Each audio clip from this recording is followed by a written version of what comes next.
Where are we with regard to the performance of the economy, with regard to growth? What kind of conversations are we having? And what kinds of conversations are we not having? What is it that influence the content of the conversations we are having? And what is it that influences the content of the conversations we are not having about the state of our economy, the state of politics, and the relationship between the two?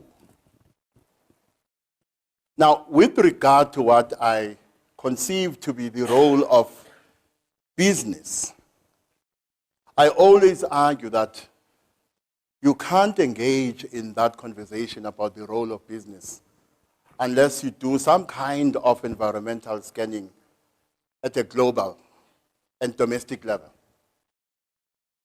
I also advise that part of that environmental scanning must take into account the fact that others scan your own environmental scanning and respond to it. Their responses and yours to their own environmental scanning determine the content of the economic and political discourse in this and other countries.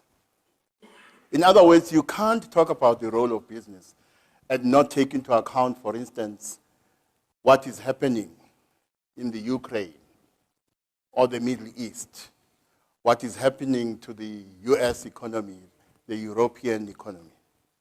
Because you must accept that there is an extent to which, with the best will in the world, your capacity to fully influence the forces that lead to economic growth is limited by the fact that decisions outside your realm will determine the extent to which that is achievable.